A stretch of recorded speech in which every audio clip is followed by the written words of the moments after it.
Kabanata 4,001.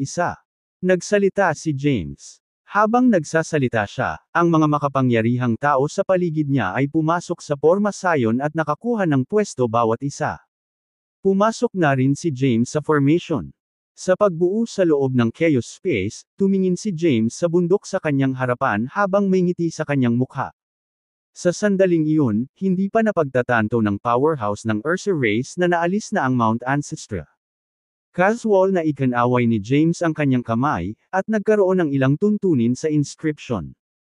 Ang mga panuntunang ito sa inscription ay patuloy na nagbabago bago tumawag ng isang imahe. Ito ang imahe ng banal na lugar ng ninuno. Dahil hindi pa napagtanto ng makapangyarihang individual ng Ursa race na naalis na ang Mount Ancestra, binalak ni James na lituhin siya. Papasok siya sa formasayon, lalapit sa kalaban, at haharapin siya ng nakamamatay na suntok. Ito ang isa sa pinakamahalagang yugto ng labanan. Dahil nasugatan na ang makapangyarihang individual ng Ursa race, ang pananambang ni James ay lubos na magpapalala sa kanyang sitwasyon. Dumating si James sa formation at tinawag siya, "Ako si James. Mangyaring bigyan ako ng madla." Nang marinig ang boses ni James, ang Ursa na naglilinang sa silid na bato sa kailaliman ng formasayon ay tumigil sa kanyang ginagawa at tumingin sa labas. Pagkatapos, nakita niya si James at ang ilusyong imahe na nilikha ng mga panuntunan sa inscription ni James sa tabi niya. Wala siyang pagdududa. Habang casual niyang winawagayway ang kanyang kamay, bumukas ang formasayon. Isang maliit na siwang ang lumitaw, kung saan mabilis na pumasok si James. Samantala, nakaalerto ang mga makapangyarihang individual na nakatago sa formasayon. Kung magtagumpay ang pananambang ni James, agad nilang itatawag ang kapangyarihan ng formasayon at haharapin ang kaaway ng nakamamatay na suntok. Dumaan si James sa formation at pumasok sa stone chamber. Nagbago rin ang Ursa sa kanyang orihinal na anyo. Ang kanyang hitsura ay katulad ng sa isang tao. Gayunpaman, mayroon itong mas malaki at bilog na ulo. Hindi lang iyon, 7 metro ang taas niya, matipuno, at may 4 na kamay at buntot.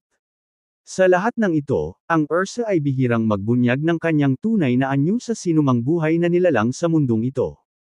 Gayunpaman, malaki ang tiwala niya kay James, at kailangan niya si James para tulungan siya.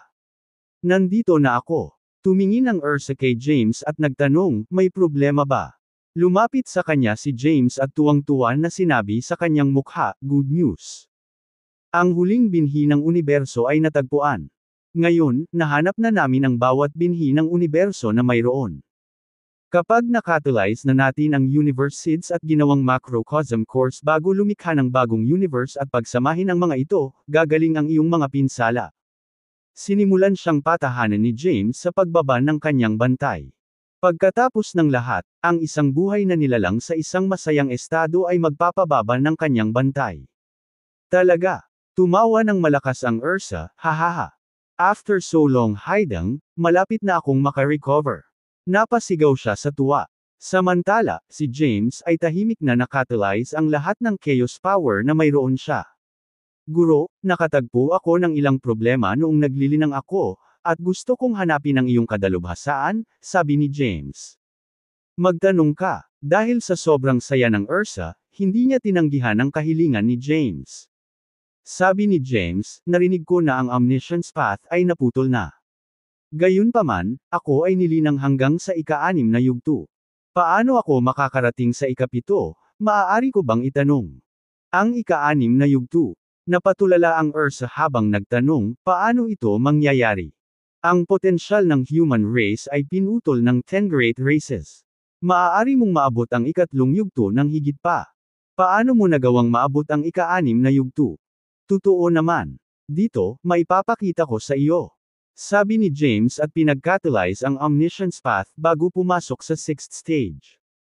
Sa sandaling iyon, tumaas ang kanyang aura, at nagsimulang kumulo ang kanyang dugo. "Ano?" Hindi makapaniwalang tinitigan ni Ursa si James. "Imposible. Paano ka nag-cultivate?" Tanong ni Ursa kay James. "Ganito," sagot ni James.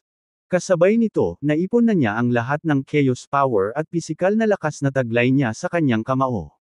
Pagkatapos, ibinaba ang kanyang mga kamao, hinampas niya ang Ursa sa kanyang dibdib. Ang kapangyarihan ay sadyang nakakatakot. Ang Ursa ay nabigo ang kanyang bantay. Kahit na siya ay dating isang akmin, ang kanyang pisikal na katawan ay mahina. Sa sandaling hampasin ni James ang kanyang dibdib, may nakitang dent bago tumusok si James sa kanyang katawan. Sa sandaling iyon, bumuhos ang kapangyarihan ng iba't ibang landas sa katawan ng Ursa, at dumanas siya ng isang mapangwasak na suntok. Siya ay pinalipad sa dingding, na nabasag ang Formosayon na kanyang inilagay sa lugar. Ikaw. Bago pa man mag-spill ang Ursa, na-activate na ang Formation James na itinakda.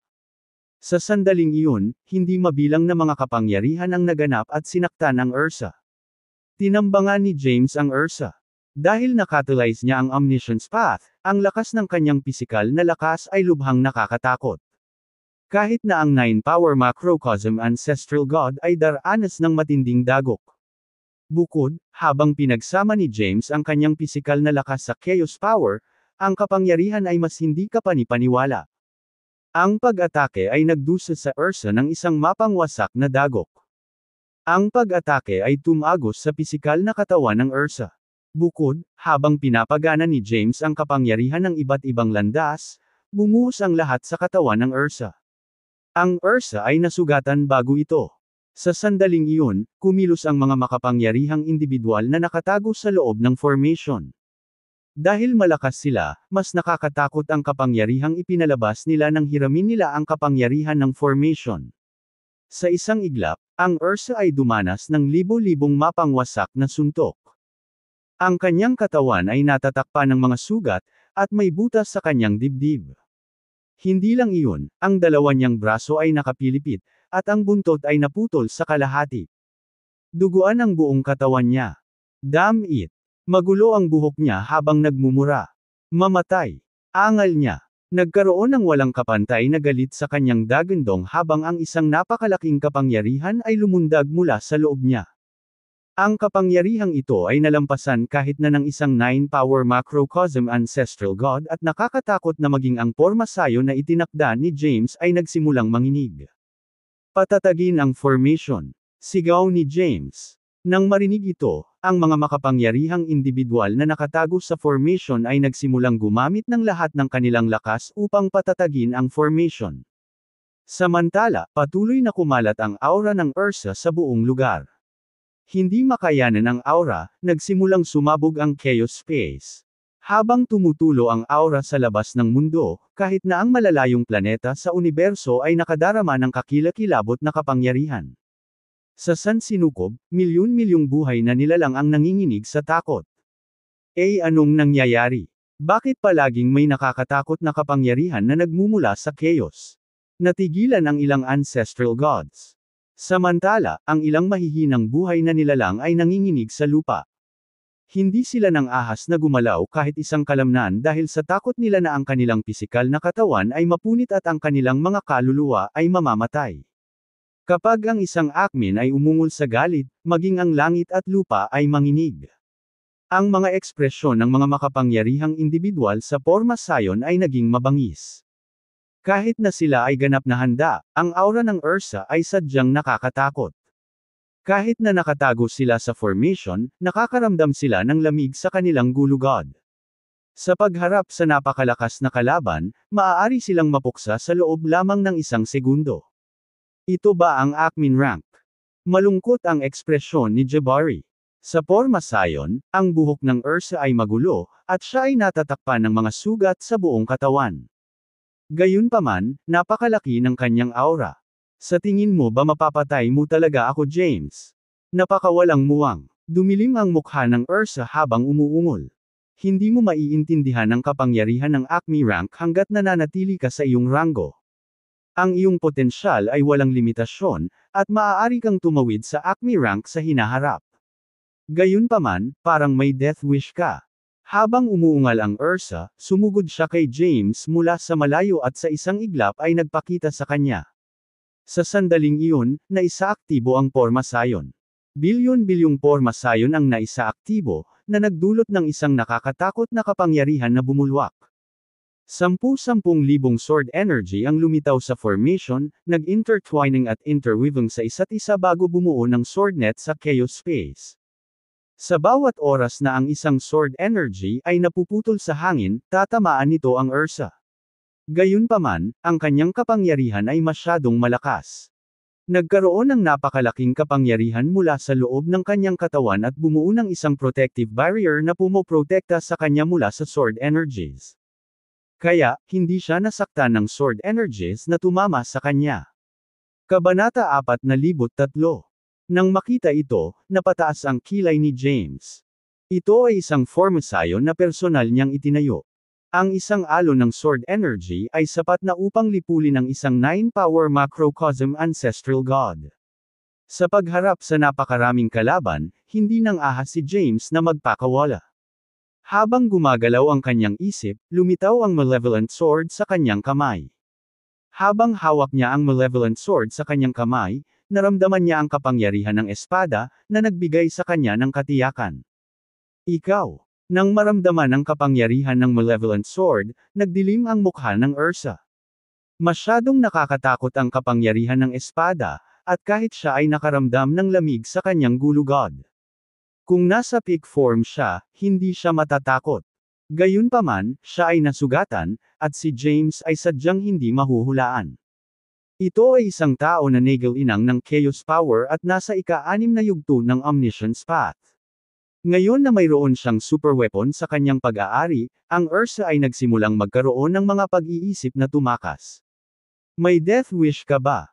Malamig na sinabi ng Ursa, kahit na mayroon kang superweapon, nalinang ang chaos power, at tumawid sa ika-6 na yugto ng omniscience path, hindi mo pa maaabot ang Acme rank. Dahil dito, hindi ka magkakaroon ng pagkakataon laban sa akin. Kahit may super formation dito, magagawa kong lipulin kayong lahat kung mag-all out ako. Sa halip na isang talo-talo na senaryo, maupo tayo at pag-usapan ang mga bagay-bagay. Lumakas ang boses ni Ursa. Itinutok ni James ang malevolent sword sa Ursa at sinabing may blankong ekspresyon sa kanyang mukha, wala tayong dapat pag-usapan. Sa edad ng Primordial Realm, winasak ng 10 dakilang lahi ang human race at pinutol ang potensyal at sigla ng lahat ng tao. Ang sama ng loob na ito ay hindi malulutas ng walang pagdanak ng dugo. Paano makikipagkompromiso si James sa panahong ito? Si Cuiomars at Matthias ay lumabas ng formation at pinalibutan ang Ursa, hawak ang makapangyarihang chaotic treasure sa kanilang mga kamay. Ang kanilang lakas ay mabigat, at kahit na hindi pa sila tumawid sa Acme rank, sila ay napakalapit. Habang nagpapalabas sila ng napakalaking aura, tinitigan nila ang Ursa. Nagunat si Matthias at nagsabi, noon, namatay ang Grand Patriarch ng aking lahi sa kamay ng 10 dakilang lahi. Ngayon, aayusin ko ang score. Malamig din na sinabi ni Cuiomars, nang sumalakay ang 10 dakilang lahi sa Primordial Realm, ang Tendo Sect ay ganap na nabura. Bilang miyembro ng 10 Great Races, hindi ka mapapatawad. Hahaha. Humagalpak ng tawa ang Ursa. Nang makitang nasira ang negosasyon, alam niyang kailangan niyang lumaban hanggang kamatayan. Gayunpaman, sa kabila ng pag-alam kung gaano kalubha ang sitwasyon, hindi siya natakot. Kahit na kailangan niyang mamatay, kakalagkarin niya ang ilan sa impyerno kasama niya. Halika. Angal niya. Ang kanyang nakakabinging dagandong ay agad na nabasag ang ilang layer ng formation. Gayunpaman, si James ay nag-set up ng napakaraming pormasayon. Sa sandaling nabasag ang isang layer ng formation, ang kapangyarihan ng formation ay agad na ililipat sa nawasak na lugar at mababawi ang mga nabasag na bahagi. Malamig ang ekspresyon ni James habang hawak niya ang malevolent sword sa kanyang kamay. Habang kumikislap ang kanyang katawan, nagpakita siya sa harap ng Ursa sa isang kisap mata. Isang sibat ang lumitaw sa kamay ng Ursa, at itinutok niya ang sandata kay James nang siya ay lumitaw. Nagbanggaan ang sibat at ang malevolent sword, at nagpalitan ng suntok ang dalawang walang kapantay na kapangyarihan. Naramdaman ni James ang kakaibang kapangyarihan na kumakalat sa buong katawan niya sa pamamagitan ng malevolent sword. Dahil sa kapangyarihang ito, umikot ang blood energy sa loob ng kanyang katawan. Hindi napigilan ang blood energy sa tamang panahon, bumulwak siya ng isang subo ng dugo. Kasabay nito, napaatras siya ng lakas. Kahit nasugatan ang Ursa, mas malaki ang kapangyarihan niya kaysa kay James. Matapos patumbahin si James, mabangis niyang sinugod si James. Swish! Isang liwanag ang lumitaw mula sa sibat at lumipad patungo kay James. Kabanata 4,004. Ang liwanag ay nakasisilaw, na nagpapaliwanag sa nakakubling chaos space. Kasabay nito, nagtataglay ito ng nakakatakot na kapangyarihan na kahit ang 9-power macrocosm ancestral god ay malipol sa isang kisap mata. Maraming makapangyarihang individual ang nakatago sa Porma Sion. Nagmamadali nilang pinaganya ang Porma Sion at itinago ang kanilang kapangyarihan dito.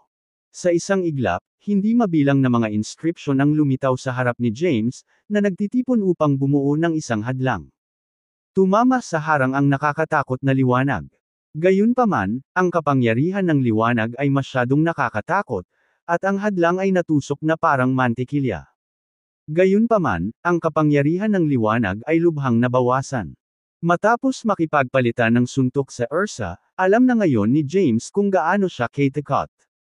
Ang Ursa ay nasugatan mula noong edad ng Primordial Realm at hindi na gumaling mula noon. Sa kabila ng pag-atake sa kanya at ng Porma Sion, ang aura ng Ursa ay napakalakas pa rin. F***sick. Malakas siya. Tahimik na nagmura si James.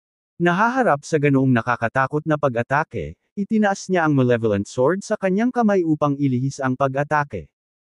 Pinuprotektahan ng malevolent sword ang kanyang katawan. Humalabog.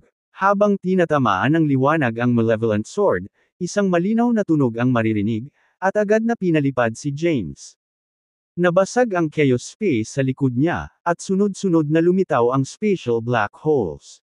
Sa isang iglap, nilamon siya ng spatial black hole, ngunit agad siyang tumakbo palabas. Sa sandaling muling lumitaw, itinutok ng Ursa ang kanyang sibat patungo sa ulo ni James, at likas na itinaas ni James ang malevolent sword upang ilihis ang pag-atake. Sa kabila ng paggamit ng kanyang buong lakas, medyo mahina pa rin siya kaysa sa Ursa, at dahan-dahan siyang bumaba. Sa sandaling iyon, lumitaw sina Kuya Omars at Matthias. May hawak na white bone sword si Matthias sa kanyang kamay. Ang espada ay tila ginawa mula sa vertebrae ng isang hayop. Kahit na ordinaryo ang hitsura, naglalaman ito ng nakakatakot na kapangyarihan. Hawak ang bone sword sa kanyang kamay, nagpakita siya sa likod ng Ursa at sumalakay. Samantala, si Kuya Omars ay nagbago sa kanyang orihinal na estado sa anyo ng isang napakalaking hayop. Habang umuusbong ang matinding kalungkutan mula sa loob niya, itinaas niya ang kanyang mga paa at sinubukang durugan ang Ursa. Bago lamapat ang kanyang mga paa sa lupa, isang nakakatakot na presyon ang naputol sa hangin, na pilit na pinaatras ang Ursa. Habang nontog ang Ursa, bigla siyang tumalikod at nakipagsagupaan kay Matthias, na walang kibo na tumanggap ng suntok ng Ursa. Hindi pa naabot ni Matthias ang Acme rank, kaya nagkaroon ng power disparity sa pagitan nila. Napabalikwas siya sa isang iglap, at ang blood energy sa loob ng kanyang katawan ay umikot bago siya bumulwak ng isang subo ng dugo. Ang kanyang puting damit ay nabahira ng dugo, at siya ay nasa isang kahabag-habag na kalagayan. Ang mga nakatago sa Porma Sion ay nagpatuloy sa pagkatali nito. Sa sandaling iyon, ang spatial pressure ng pagbuo ay naisaaktibo. Dahil ang pormasyong ito ay personal na itinayo ni James, ang spatial pressure ay lubhang nakakatakot. Kahit na ang 9-power macrocosm ancestral god ay madudurog ang kanyang pisikal na katawan sa ilalim ng labis na presyon. Ang pisikal na katawan ng Ursa ay hindi itinuturing na malakas sa kanyang mga kapantay at nasa 9-power macrocosm ancestral god rank lang. Sa sandaling iyon, nagsimulang lumitaw ang mga bitik sa kanyang nasugatan na katawan, at wala siyang pagpipilian kundi ang ipatawag ang kanyang lakas upang labanan ang presyon ng Porma Sion. Matapos lumitaw ang pressure, lahat ng uri ng kapangyarihan ay naging materyal mula sa pagbuo. Ang walang hugis na sword energies ng lahat ng kapangyarihan ay sumambulat at tumama sa Ursa. Ang kidlat ay kumislap sa kawalan ng chaos, bawat isa sa kanila ay nagtataglay ng nakakatakot na kapangyarihan. Pagkatapos, libo-libong kidlat ang tumama sa Ursa. Ang aura ng Ursa ay napakalaki, at isang napakalaking kapangyarihan ang lumitaw mula sa loob ng kanyang katawan at bumuo ng isang proteksyon na hadlang na maaaring magsasanggalang sa kanya mula sa pinsala. Siya ay natatakpan ng mga sugat sa buong katawan, at ang kanyang sigla ay patuloy na nababawasan. Damn it! Nagdilim ang mukha niya. Kung ako ay nasa aking pinakamataas na anyo, kayong mga nakakahamak na insekto ay nalipol sa loob lamang ng ilang segundo. Tinitigan ng Ursa si James at inilibot ang paningin sa paligid bago sinulyapan sina Kuya Omars at Matthias na handang sumugod sa kanya. Galit na galit siya. Bilang isang sect elder ng Ursa race, nagtamasa siya ng isang privileged status kahit na sa Greater Realms. Ngayon, gayunpaman, siya ay itinutulak sa paligid ng isang grupo ng mga buhay na nilalang na mas mahina kaysa sa kanya. Kabanata 4:5. Siya ay lubos na nagalit. Break. Ibinato niya ang kanyang sibat. Ang kakilakilabot na kapangyarihan ay lumawak sa buong kawalan tulad ng isang halo, na natunaw ang lahat sa kanyang landas sa kawalan. Sa isang maikling sandali, sinira niya ang libo-libong layer ng formation. Gayunpaman, nag-set up si James ng napakaraming formation. Kahit na masira ng Ursa ang 10,000 sa kanila sa isang iglap, hindi niya kayang sirain silang lahat. Bago tuluyang wasakin ng Ursa ang Formosayon, tiwala si James na kaya niyang lipulin siya. Iyon ay dahil naramdaman niya ang paglabas ng sigla ng Ursa at ang kanyang kapangyarihan ay lumiliit sa isang minuto. Ang Ursa ay malapit na sa kanyang wakas at hindi magtatagal. Sa bagong universo, nanginginig sa takot ang bawat nabubuhay nang maramdaman nila ang nakakatakot na pressure na nagmumula sa chaos space. Samantala, ang Omnipotent Lord ay nagmamadaling pumunta sa pinagmumula ng kapangyarihan kasama ang isang grupo ng mga nangungunang Notch Fighters. Hindi nagtagal, nakarating siya sa labas ng battlefield. Habang nasaksihan niya ang labanan sa loob ng Super Formation, kahit siya ay ramdam niya ang paglamig ng kanyang dugo. Nakita niya si James, na nasa ika-6 na yugto ng Omniscience Path, si Kuya Omars sa kanyang orihinal na anyo, si Matthias na may bahid ng dugo, at maging ang mga makapangyarihang individual na nakatago sa loob ng formation. Sampayin mo ang James na iyan, ungol ng makapangyarihang Panginoon. Plano niyang sumingit para sa panalo ng hamina sina James at ang Ursa. Gayunpaman, hindi niya inaasahan na napakaraming subordinate ni James sa kanyang tabi. Sina Matthias at Kuya Omars lalo na't maihahambing sa kanya, kaya nagbabanta sa kanya. Kailangan mong manatili dyan, Ursa. Kahit na hindi mo magawa si James at ang iba pa, maubos ang kanilang lakas at pahinin sila. Ang makapangyarihang Panginoon ay nagsumamo sa kanyang puso. Nagpatuloy ang matinding labanan sa larangan ng digmaan sa kawalan ng chaos. Ginamit ni James ang lahat sa kanyang pagtatapon. 108 nagkakatoto ang Infinity Steles, at bawat isa sa kanila ay bumangga laban sa Ursa habang may dalang mapanirang kapangyarihan. Gayunpaman, ang mga pag-atake na ito ay wala sa Ursa, napilit na pinalihis ang mga pag-atake at inatake si James ng paulit-ulit. Napakaraming supernatural powers ang natutunan ni James sa Ecclesiastical Restricted Zone. Sa isang kisap mata, nagsagawa siya ng maraming napakalakas na galaw.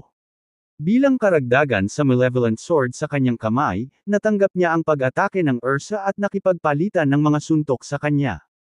Samantala, sina Matthias at Kuya Omars ay patuloy na lumilikha ng kaguluhan para sa Ursa mula sa gilid. Unti-unting nawala ang Ursa sa harap ng walang humpay na pag-atake. Siya ay napuno ng dugo sa buong katawan, at ang ilan sa kanyang mga kalamnan ay nagkawatak-watak na, sa gayo'y nagsiwalat ng kanyang mga buto. Ang kanyang aura at pisikal na lakas ay lubos na hamina, at alam niyang siya ay mapapahamak kung siya ay magpapatuloy. Nang mapaalalahanan siya na siya ay mamamatay sa kamay ng isang grupo ng mga hamak na nilalang, siya ay nagalit. Hahaha. Tumawa ng nakakatakot si Ursa. James, makulit kang tao. Minamaliit kita. Kahit na kailangan kong mamatay, magbabayad ka rin ng mabigat na halaga. Sabay tayong mamamatay. Isang napakalaking kapangyarihan ang biglang lumitaw mula sa katawan ng Ursa. Ito ay masama. Nang maramdaman ang napipintong panganib, sumigaw si James, umalis. Gayunpaman, huli na sila. Sinunog ng Ursa ang kanyang blood essence at isinakripisyo ang natitira sa kanyang sigla. Umabot sa tugatog ang kanyang lakas at nalampasan pa ang kanyang peak form. Kabanata 4,6. Alam ng Ursa na ang kanyang lakas ay ganap na mauubos kung ito ay magpapatuloy. Sa ganoong hindi maibabalik na kalagayan, pinili niya ang pinakahuling opsyon, mutually assured destruction. Ginawa niya ang forbidden art ng Ursa race, sinunog ang kanyang blood essence at sigla, at isinakripisyo ang kanyang sarili bilang kapalit ng kanyang lakas sa peak form. Sa sandaling iyon, mas malakas siya kaysa sa panahon ng kanyang peak form, at agad na gumaling ang kanyang mga sugat. Napakalaki ng aura niya. Tulad ng isang Diyos ng digmaan na nakatayo sa chaos space, ang kanyang mukha ay nagdilim habang malamig niyang sinabi, "Mamatay kayong lahat." Habang siya ay umuungal, ibinaba niya ang kanyang sibat, at sunod-sunod na alon ng spearlight ang nagkatotoo.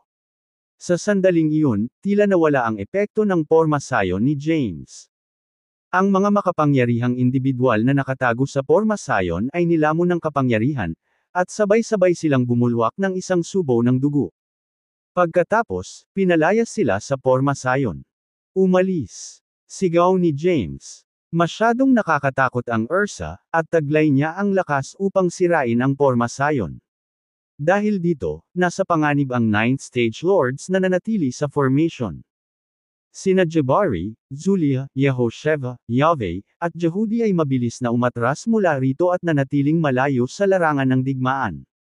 Pagkatapos, dali-dali nilang pinagaling ang kanilang mga sarili gamit ang mga banal na geuma na inihanda nila ng maaga. Habang sinusulyapan ni James ang Ursa, alam niyang nakahawak lang siya sa mga dayami.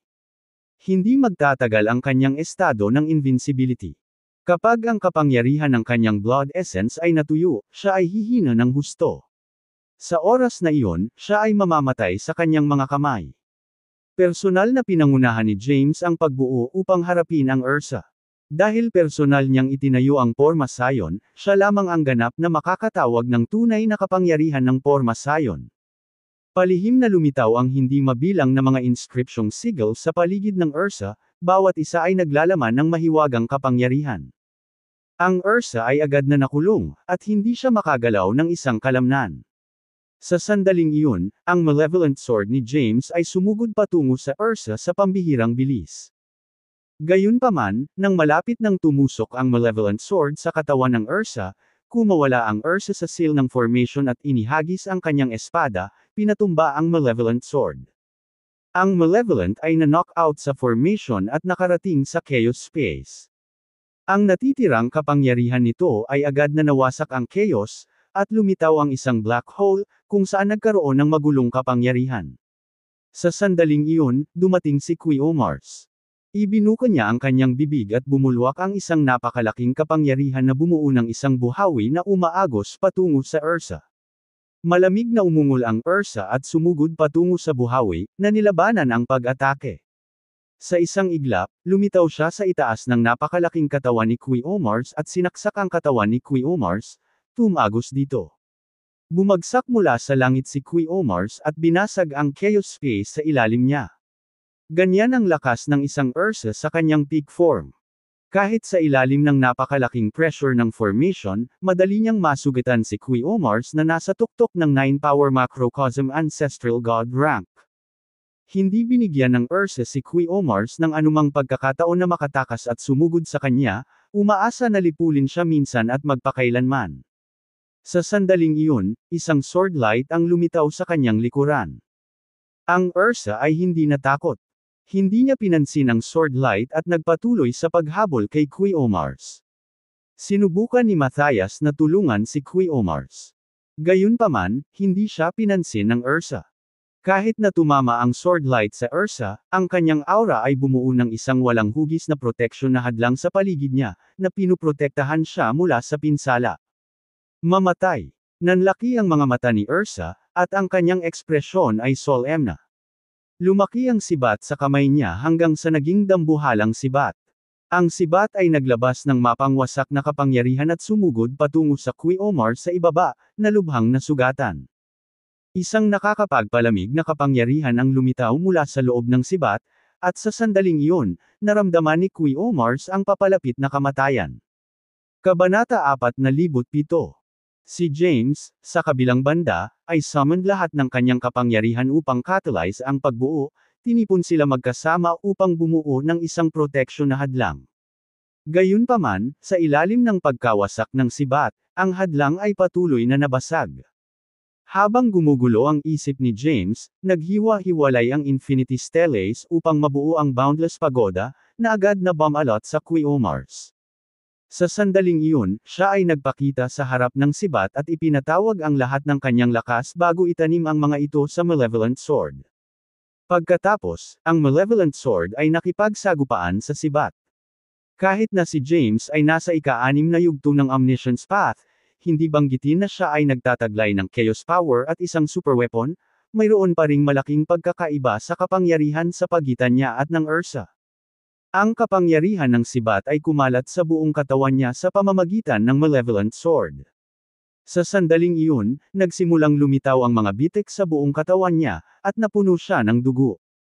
Nasugatan si James. Hindi makayanan ng kapangyarihan, mabilis niyang inimbak ang Malevolent Sword sa kanyang kamay at gumawa ng isang hakbang bago nawala ng walang bakas. Nang mawala siya, dumaong ang sibat sa Boundless Pagoda. Boom! Isang nakakabinging putok ang maririnig sa Chaos Space. Nang matamaan, nagsimulang manginig ang walang hangganan na pagoda. Kahit na ang Qui-O-Mars ay protektado ng walang hangganan na pagoda, nagawa lamang ng pagoda na labanan ang malaking bahagi ng kapangyarihan ng Ursa. May kung anong kapangyarihan ang pumasok at humarap kay Qui-O-Mars ng isang matinding suntok. Malubhang nasugatan si Qui-O-Mars. Mabilis niyang kinain ang isang banal na Geuma, nagbagong anyo pabalik sa anyo ng tao, at nagmamadaling lumayo sa larangan ng digmaan. Sa tingin mo makakatakas ka? Determinado ang Ursa na mapahamak kasama si James at ang iba pa. Nang sinubukang tumakas ni Qui-O-Mars, nagmamadali siyang humabol. Si James naman ay sumulpot sa harapan niya na nakaharang sa dinadaanan niya.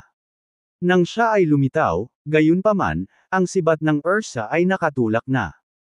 Sa isang iglap, naramdaman niya ang isang kakilakilabot na kapangyarihan na pumutol sa hangin. Nahaharap sa malakas na pag-atake ni James, madaling natanggap ng Ursa ang pag-atake at gumanti sa parehong oras. Binitawan ng sibat ang kanyang kamay at tumagos sa balikat ni James. Pambihira ang kanyang bilis na kahit si James na nasa ika-6 na yugto ng Omniscience Path ay hindi makapag-react sa oras.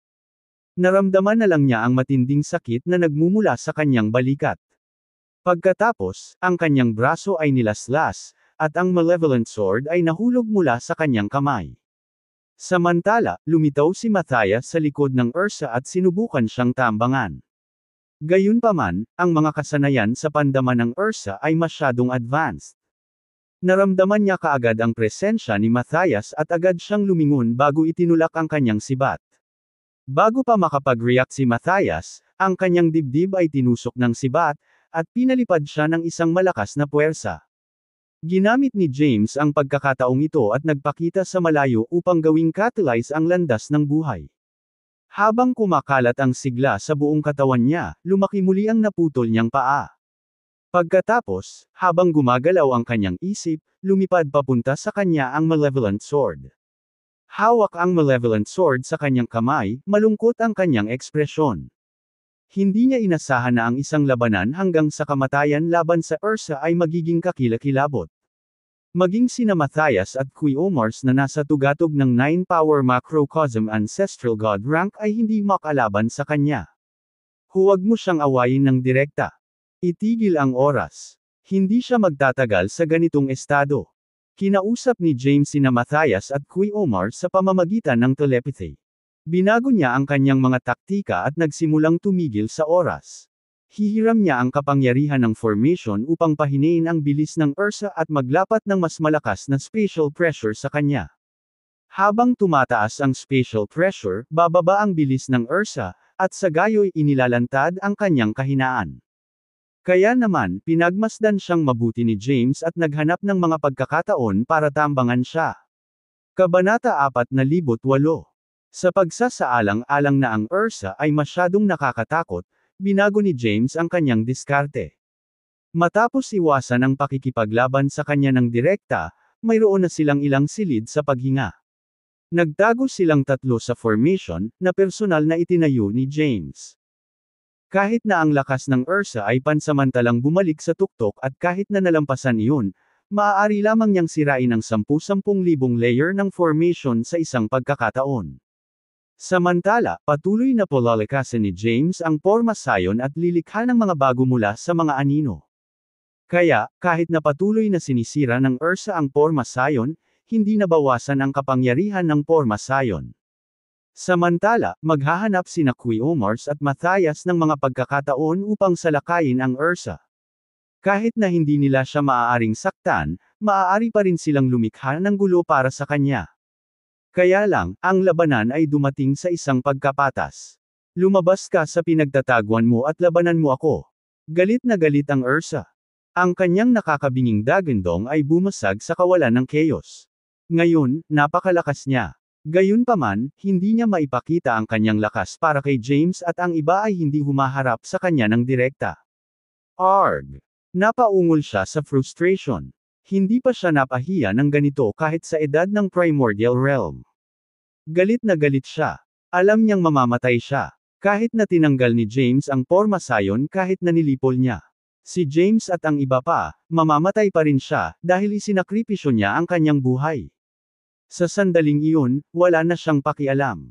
Binalak niyang wasakin ang sarili, dahil ang kapangyarihang dulot ng pagsabog ay lubos na sisira sa Porma Scion at sa mga nakakubli sa loob. Mamatay kayong lahat. Nakakatakot pagmasdan ang ekspresyon niya. Sa sandaling iyon, nagsimulang masunog ang kanyang pisikal na katawan. Kasunod niyon, isang napakalaking kapangyarihan ang lumitaw mula sa loob ng kanyang katawan. Ang kapangyarihang ito ay nalampasan ni James. Inaasahan, at agad niyang naramdaman ang nalalapit na panganib. Masama ang kutob niya dito. Umalis, ngayon na. Utos niya kina Qui-Omars at Matthias na nasa Porma Scion. Nang maramdaman ang napipintong panganib, ang dalawa ay nagmamadaling umatras mula sa Porma Scion. Gayunpaman, sa sandaling iyon, naramdaman nila na ang Chaos Space ay tinatakan ng napakalakas na kapangyarihan. Kahit na sinubukan nilang sirain ang selyo, ang kanilang kapangyarihan ay hindi sapat upang masira ang mga paghihigpit ng selyo. Naramdaman din ito ni James. Gusto niyang mamatay tayo sa tabi niya. Damat! Nagmura si James. Hawak ang malevolent sword sa kanyang kamay, ipinatawag niya ang lahat ng kanyang lakas. Ang pisikal na lakas at chaos power ay pumasok sa malevolent sword sa patuloy na agos. Break! Bumulwak ang napakalaking kapangyarihan mula sa loob ng malevolent sword, at isang sword energy ang naputol sa hangin. Ang enerhiya ng sword ay nagniningning at naglalaman ng sobrang nakakatakot na kapangyarihan. Ang sword energy ay tumama sa seal boundary. Humalabog. Ang hangganan ng seal ay parang isang piraso ng salamin, at nagsimulang lumitaw ang mga bitek sa selyo. Gayunpaman, ang hangganan ay hindi nabasag at nakabawi sa isang iglap. Hahaha. Kabanata 4,900. Isang tawa ang nagmula sa gitna ng formation. Sa sandaling iyon, ang katawan ng Ursa ay naglalagablab, at ang kanyang ekspresyon ay lalong nakakatakot kapag naliliwanagan ng nakakapasong apoy. Habang nag-aapoy ang kanyang pisikal na katawan, ang kapangyarihang ipinalabas niya ay lalong nakakatakot. Ano ang dapat nating gawin? Malungkot ang ekspresyon ni Qui-Omars habang sinasabi, may dapat tayong isipin. Pinili niyang isakripisyo ang sarili at sirain ang sarili. Ang pagsira sa sarili ng isang akmin ay magiging lubhang kakilakilabot. Kung hindi natin masira ang selyo, mamamatay tayo sa kamay niya. Hindi alam ni James kung kailan itinayo ng Ursa ang hangganan ng selyo. Anuman, hindi siya nagtataglay ng lakas upang basagin ito. Kailangan mong mabuhay. Napatingin si James kina Qui-Omars at Matthias. Pagkatapos, isang boundless pagoda ang lumitaw at binalot sila. Sa proteksyon ng boundless pagoda, ang katawan ni James ay naglabas ng walang kapantay na kapangyarihan na bumabalot sa boundless pagoda, na bumubuo ng isang proteksyon na hadlang. Alam ni James na ang boundless pagoda ay nagtataglay ng nakakatakot na defensive capabilities pagkatapos ng refinement. Gayunpaman, ang pagoda ay hindi pa rin sapat upang mapaglabanan ang kapangyarihan na gagawin ng pagsira sa sarili ng Ursa. Kahit na may proteksyon ng Boundless Pagoda, hindi mabubuhay sina Kui Omars at Matthias. Kaya, ginamit niya ang sarili niyang lakas para bumuo ng isa pang protective layer. Anong balak mo, James? Sumigaw si Matthias, sabay tayong aalis. Ano sa tingin mo ang ginagawa mo? Nataranta rin si Kui Omars at sumigaw, bilisan mo, pumasok ka sa walang hangganan na pagoda. Kahit na ang pagsabog ay magiging kakilakilabot, mayroon tayong pagkakataon na makaligtas dito. Kung gagawin mo ito, tiyak na mamamatay ka. Nagpumiglas ang dalawa para makaalis sa Boundless Pagoda. Gayunpaman, dahil ang pagoda ay nasa ilalim ng kontrol ni James, hindi sila makalaya. Huwag kang mag-alala, alam ko ang ginagawa ko. Sabi ni James, mabuhay ka. Bagamat naalis na natin ang isang mahirap na kalaban ngayon, maaari pa ring may iba pang mga watchers dyan. Pagkatapos, tumingin siya sa malayo. Ang katawan ng Ursa ay malapit ng masunog ng lubusan, at ang kapangyarihan na kanyang ipinalabas ay lalong lumakas, kaya't pati ang Porma Sion ay naapektuhan. Nagsimulang magpakita ng mga bitek ang Porma Sion bago nagkapira-piraso. Sa isang iglap, 10,000 Porma Sion ang nawasak. Napatingin si James sa Ursa na malapit ng mamatay bago lumingon at sinulyapan sina Matthias at Kui Omars na nasa Boundless Pagoda. Anong ginagawa mo, James? Sigaw ni Matthias. Habang gumugulo ang isipan ni James, ang Celestial Abode ay dumaan sa kanyang harapan bago lumutang patungo sa Boundless Pagoda. Maraming chaotic treasure sa loob ng Celestial Abode. Kunin mo sila, sayo na silang lahat. Huwag kang mag-alala, hindi ako mamamatay. Hahanapin ko si Thea. Baka hindi na ako makabalik sa universe na ito pansamantala. Kapag nahanap ko na siya, susubukan kong humanap ng paraan para makabalik. Lumakas ang boses ni James. Si Thea ay muling nagkatawang tao noong Primeval Age. Minsan ay sinubukan niyang i-extrapolate kung nasaan siya ngunit hindi ito nagtagumpay. Batay sa kanyang mga kalkulasyon, mayroon lamang isang paraan upang mahanap siya. Kailangan niyang bumalik sa eksaktong sandali nang muling magkatawang tao si Thea sa Primeval Age at sumunod sa kanyang mga yapak. Boom! Sa di kalayuan, malapit nang masunog ang Ursa, at nagsimulang sumabog ang kapangyarihang ipinalabas niya. Ang lugar na kinaroroonan niya ay nagsimulang magbigay liwanag sa kawalan. Pagkatapos, sumabog ang kawalan, at lumitaw ang isang spatial black hole, na agad na kumalat sa locus yung kinaroroonan ni James.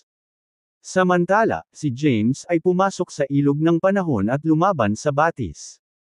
Sa sandaling siya ay nawala, ang rehiyon ay sumabog, at ang lahat ay nagkawatak-watak sa kawalan. Nang ang pagsabog ay pumasok sa seal boundary, ang proteksyon na hadlang ng Boundless Pagoda na nilikha ni James sa buong lakas niya ay tumagal lamang ng ilang segundo bago nabasag at naglaho. Samantala, ang kapangyarihan ay nagpatuloy sa pagsabog sa Boundless Pagoda. Sa ilalim ng walang humpay na pambobomba, nagsimulang mag-crack ang Boundless Pagoda bago tuluyang naglaho. Samantala, sina Matthias at Kui Omars ay nakaranas ng matinding dagok. Gayunpaman, kasama ni James.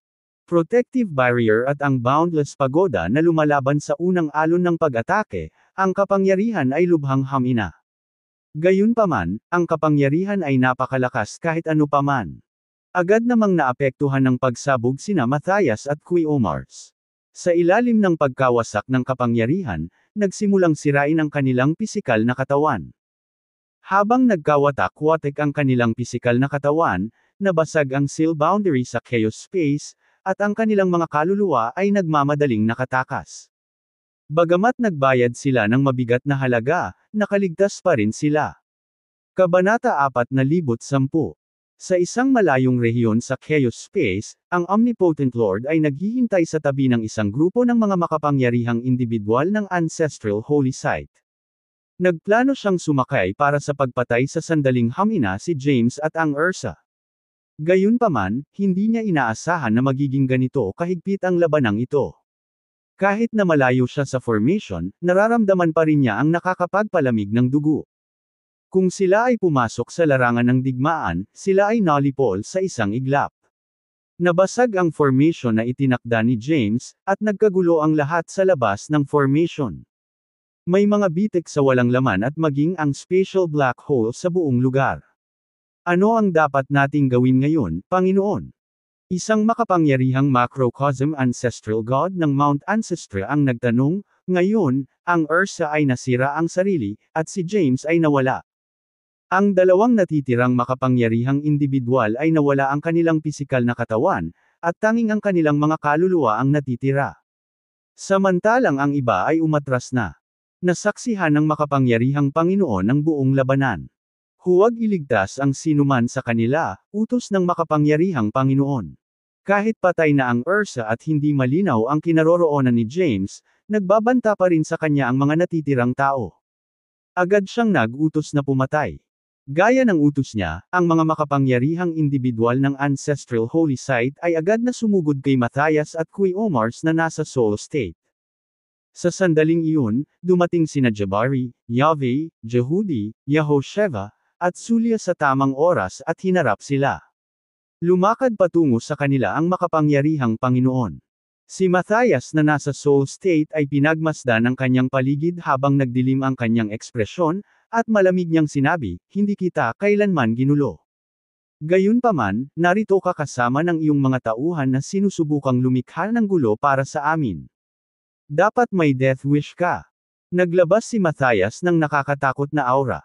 Kahit na wala na siyang pisikal na katawan, mas malakas pa rin siya kaysa sa anumang ordinaryong 9-power macrocosm ancestral gods. Bukod pa rito, walang maraming 9-power macrocosm ancestral gods sa mga tauhan ng Omnipotent Lord. Karamihan sa kanila ay 8 o 7-power macrocosm ancestral gods. Nang makitang hindi nasaktan si Jabari at ang iba pa, agad na nagbago ang isip ng makapangyarihang Panginoon. Lumapit siya at ngumiti, "Ito ay isang hindi pagkakaunawaan, mga kaibigan ko. Pumunta ako dito para tulungan si James. Gayunpaman, dahil napakalakas ng kalaban, hindi man lang kami ng ahas na lumapit sa kanya. Mga lalaki, ay escort ang ating mga bayani pabalik sa ating universo." Utos ng makapangyarihang Panginoon. Alam niyang hindi niya magagawang lipulin ang mga ito sa kakaunting puwersa na mayroon siya ngayon. Pagkatapos ng lahat, ito ay mga taong nakipaglaban sa Ursa. Kaya natapos ang isang matinding labanan. Iniwan ni James ang Boundless Pagoda para protektahan sina Kuya Omars at Matthias. Kasabay nito, ipinatawag niya ang lahat ng kanyang lakas upang bumuo ng isang proteksyon na hadlang. Noon lamang nakaligtas sina Kuya Omars at Matthias. Gayunpaman, nawala rin ang kanilang pisikal na katawan. Kung wala ang proteksyon na hadlang ni James at ang walang hangganan na pagoda, napahamak sila sa kamay ng Ursa. Samantala, pilit na binuksan ni James ang River of Time sa pinakamahalagang sandali at pumasok sa lugar. Gusto niyang hanapin si Thea. Gayunpaman, ang Ursa ay masyadong malakas, kaya ang lakas ng pagsabog ay patuloy na hinabol siya sa kabila ng kanyang pagtakas sa ilog ng panahon. Dahil naubos na ni James ang lahat ng kanyang lakas para bumuo ng protective barrier, wala siyang sapat na lakas para labanan ang kapangyarihan. Nagpatuloy si James sa pagtawid sa ilog ng panahon. Pagkatapos, lumingon siya at nakita niyang hinahabol pa rin siya ng kapangyarihan. Shit! Nagmura siya. Ang kapangyarihang ito ay halos 10 taon lamang ang layo sa kanya. Hindi niya mapigilan. Kung gagawin niya, ang kapangyarihan ay makakahabol. Kung siya ay natama ng kapangyarihan sa kanyang kasalukuyang estado, maaaring hindi siya makaligtas sa pag-atake. Binilisan niya ang takbo at naramdaman niya ang oras. Sa lalong madaling panahon, siya ay maabot ang 12th Universe Primeval Age at sa sandaling muling magkatawang tao si Thea. Sa unang panahon ng ika-12 universo. Kabanata 4011. Sa restricted area ng Kalahans, si Thea ay nakaupo sa lupa, puwersahang sumasailalim sa reincarnation. Isang ilusyon na pinto ang lumitaw sa kawalan sa itaas niya, kung saan nagkaroon ng black hole. Pagkatapos, tumalon siya sa black hole. Sa sandaling ang butas ay malapit ng magsara, isang anino ang lumitaw ng wala saan at sumunod sa kanya papasok. Ang anino ay si James. Nahaharap sa malakas na pag-atake ng Ursa, ito ang tanging paraan para mabuhay siya. At the same time, pwede rin niyang hanapin si Thea. Gayunpaman, ang kapangyarihan ng Ursa ay sumunod kay James sa ilusyon na espasyo. Ang espasyo ay ilusyon at walang lahat ng bagay. Naglakbay ang kaluluwa ni Thea sa kalawakan. Thea! Sigaw ni James at hinabol. Sinubukan niyang tawagan siya, ngunit tila hindi siya naririnig ng kanyang kaluluwa. Kahit sinubukan niyang hawakan ang kamay ni Thea ay hindi niya magawa. Sa pagkakataong iyon ay biglang naglaho ang kaluluwa ni Thea. Nang makita ito, biglang tumigil si James. Gayunpaman, sa sandaling huminto siya, ang lakas ng paghabol ay tumama sa kanyang likod. Sa oras na mag-react siya, huli na ang lahat. Namutla ang mukha niya. Sa paglipas ng panahon, isang anino ang lumitaw nang wala sa oras at itinaas ang kanyang kamay, hinaranggan ang pag-atake at natunaw ito sa kawalan. Tumayo si James sa hindi kilalang espasyo at tumingin sa anino sa harapan niya. Ang anino ay unti-unting naging isang hindi kapani-paniwalang magandang babae sa isang itim na damit. Thea. Nang makita ang taong nasa harapan niya, nanginag ang puso ni James. Matagal na niyang hindi nakita ang ganitong hitsura. Ganun pa man, ang mukha nito ay walang hanggan na nakaukit sa kanyang isipan. James. Ngumiti sa kanya ang babae. Ang kanyang ngiti ay parehong kaakit-akit at kaakit-akit, at James ay walang pag-asa sa pag-ibig. Gayunpaman, pagkaraan ng ilang sandali, napansin niyang may mali. Hindi ikaw si Thea. Ikaw si Yuki Adernally. Napatingin si James sa taong kamukha ni Thea. Bahagyang tumango ang babae at sinabing, tama, ako si Yuki. At the same time, ako din si Thea. Kung si Thea man mula sa 12th universe o si Thea mula kay Soul on Earth, sila ang aking mga avatar. Kung ganoon, asawa mo pa rin ba ako? Tinitigan ni James si Thea na nasa harapan niya. Bakas sa kanyang ekspresyon ang pagkalito. Gusto niyang malaman kung asawa ba niya ang nauna sa kanya. Nahihiyang tumango si Thea. Nang makita ito, naibsan ang sikip sa dibdib ni James nang sumugod ito kay Thea at niyakap ito. Namiss kita ng sobra, Thea. Sa sandaling iyon, hindi na ipinakita ni James ang aura ng isang all-powerful figure kundi ng isang lalaking lovesick. Nagyakapan ang dalawa at bumitaw na lamang pagkaraan ng ilang sandali. Bakit ka nandito, Thea? Anong espasyo ito? Tumingin si James kay Thea at nagtanong. Yung umalis. Siya ba ang avatar mo? Saang panahon nag-reincarnate ang avatar mo? Nang marinig ito, naging malungkot ang ekspresyon ni Thea habang sinabing, may mga makapangyarihang individual na nakatingin sa akin mula sa mga anino. Kaya, wala akong choice kundi manatiling nakatago at patuloy na gamitin ang aking mga avatar para muling magkatawang tao. Kabanata 4,012. Nahulaan na ni James na hindi nang ahas na lumitaw si Thea dahil may mga watchers na sumusubaybay sa kanya mula sa mga anino. Gayunpaman, hindi niya alam ang tungkol sa mga detalye. Ngayong nasa harapan na niya si Thea, marahil ay masasagot na ang mga tanong niya. Alam ko ang tungkol sa digmaan sa Primordial Realm. Alam ko rin na ang lahat ng makapangyarihang figure ng Primordial Realm's human race ay nabura. Ikaw lang ang nakatakas at nagbigay sa iyong sarili ng bagong pangalan Yuki Adernally. Ngunit gusto kong malaman ang higit pa tungkol sa mga detalye. Napatingin si James kay Thea, ang asawa niya. Ang taong nauna sa kanya ay pamilyar ngunit banyaga sa kanya. Ang kanyang hitsura ay pamilyar, ngunit ang kanyang pagkakakilanlan bilang ang matrona ng human race at ang misteryosong Yuki Adernally ay hindi pamilyar sa kanya. Nahulog sa malalim na pag-iisip si Thea. Pagkaraan ng ilang oras, sinabi niya, ang Primordial Realm ay dating kabilang sa Greater Realms, at ang human race ay isa rin sa maraming lahi doon. Noong unang panahon, mahina ang human race. Gayunpaman, hindi nagtagal ay mabilis kaming lumabas at kumalat ang aming bloodline sa malayo at malawak. Naapektuhan nito ang katayuan ng ilang lahi. Tinipon ng mga makapangyarihang tao ng Doom Race ang iba pang makapangyarihang lahi at tinalakay ang paglipol sa human race, kaya ang digmaan sa Primordial Realm. Pagkatapos ng digmaan, ang makapangyarihang mga figure ng human race ay ganap na nabura. Ang 10 dakilang lahi ay nagtipon ng mga puwersa at pinutol ang potensyal at landas ng paglilinang ng lahing tao. Mula sa araw na iyon, ang landas ng paglilinang ng human race ay umabot sa isang dead end. Mula noon, hindi na malilinang ang Omniscience Path. Matapos magtulungan ang 10 great races para isara ang Primordial Realm, hindi lang ang human race ang hindi nagawang linangin ang Omniscience Path, ngunit naapektuhan din ito ang marami pang buhay na nilalang sa lugar. Nakinig ng mabuti si James. Huminga ng malalim si Thea at nagpatuloy, bagaman nakatakas ako sa digmaan, dumanas din ako ng matinding pinsala. Bukod pa rito, naiwan ng Doom Race ang mga Watchers sa Primordial Realm. Kaya, wala akong lakas ng loob na ipakita ang sarili ko. Minsan, nagpakita ako sa publiko at natuklasan ng Watchers. Sa huli, dumanas ako ng matinding suntok at muntik na akong mapuksa. Pagkasabi noon ay baka sa mukha niya ang pag-aalala. Layunin ng The Watchers na subaybayan ang lahat ng tao at buhay na nilalang sa Primordial Realm.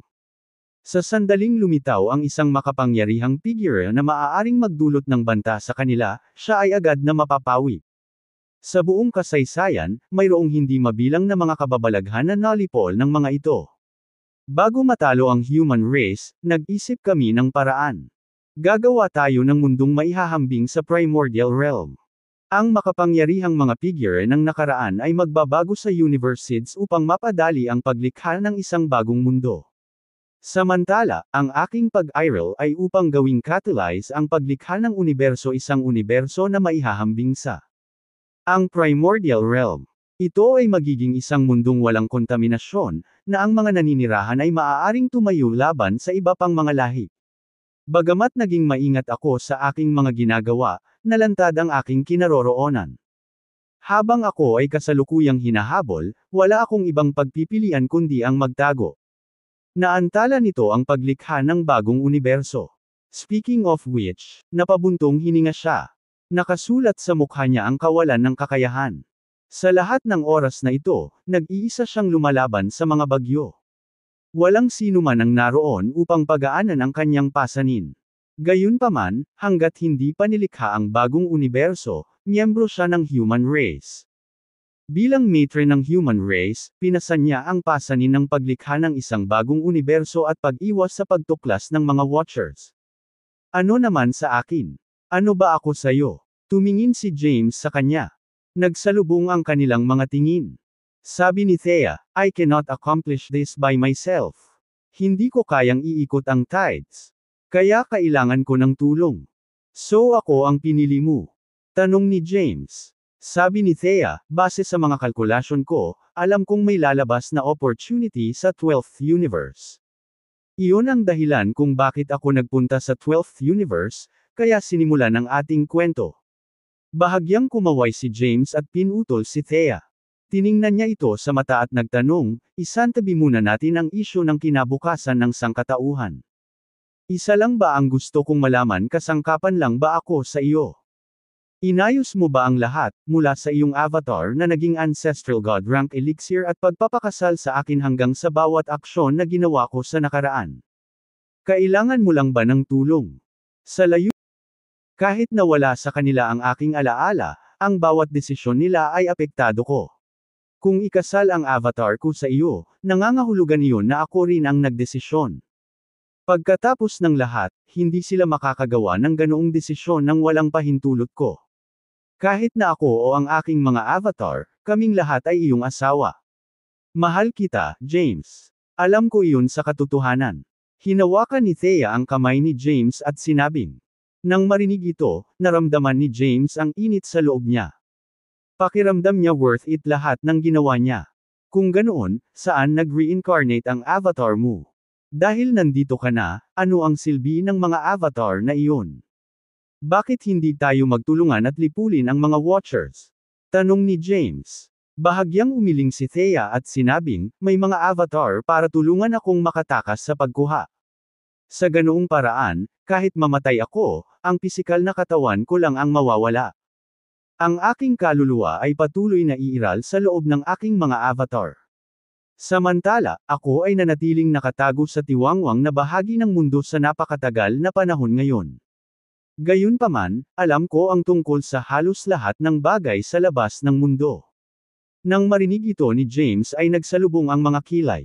Base sa timeline, dapat nasa primeval age ako ng 12th universe. Ako naman, nanggaling sa future.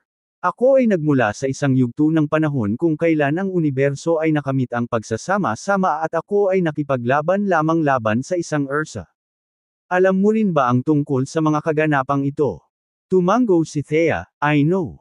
Tahimik akong pinagmamasdan ka mula sa mga anino. Dumating ka sa primeval age ng 12th universe sa pamamagitan ng pagtawid sa River of Time. Kaya naman ako nagpakita. Dumating na ang oras. Natarante si James. Anong ibig mong sabihin? Oo nga pala, dahil maaari kang tumawid sa oras ayon sa gusto mo, alam mo ba kung ano ang nangyari pagkatapos na sirain ang sarili ng Ursa? Malilikha ba ang isang super universe sa hinaharap? Sunod-sunod na tanong niya. Ang kasalukuyan at nakaraan lang. Ang hinaharap ay wala. Tumingin sa kanya si Thea at may sinabing malalim. Nang marinig ito, nalilitong tumingin sa kanya si James at nagtanong, bakit walang hinaharap? Pero nanatiling tahimik si Thea. Tumingin siya sa kanya at sinabing, maiintindihan mo na ang lahat. Ang aking avatar ay muling nagkatawang tao sa Greater Realms. Sa edad ng Primordial Realm, hinulaan ng human race ang kanilang pagkatalo.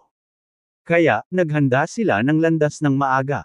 Ito ang landas na tinutukoy ko. Tinuro ni Thea ang espasyo sa harapan niya. Ang landas na ito ay humahantong sa Greater Realms. Kailangang umalis ang avatar ko. At the same time, kailangan ko ng tulong mo. Tumingin si James sa espasyo sa harapan niya at nagtanong, ano ang maitutulong ko?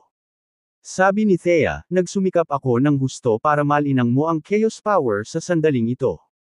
Gusto kong pumasok ka sa Greater Realms, lumusot sa Doom Race, isa sa 10 Great Races, at maghasik ng alitan sa mga lahi.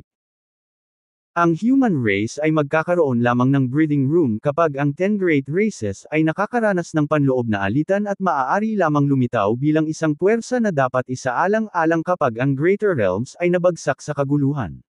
Nang marinig ito ni James ay nagsalubong ang mga kilay. Kahit na, may mga Watchers sa Dark World. Kahit na ang 10 Great Races ay hindi lumitaw sa Dark World, ang Watchers.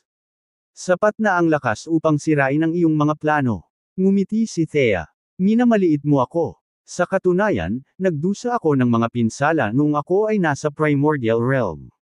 Gayunpaman, pagkatapos ng mahabang pagtago dito, malapit nang gumaling ang mga sugat ko. Huwag mag-atubiling gumawa ng maraming kalituhan sa Greater Realms. Ipaubaya sa akin ang lahat dito. Kapag nalikha ang isang bagong sansinukob, iyon ang magiging katapusan ng Watchers. Kabanata 4014 na salungat ang sinabi ni Thea at ikanalito ni James. Umiiral ang mga avatar para pigilan si Yukia na matuklasan, dahil ang lahat ay mawawala. Ngunit tiwala si Thea na kaya niyang lipulin ang Watchers. Anong plano mo? Ano ang papel ko dito? Tanong ni James.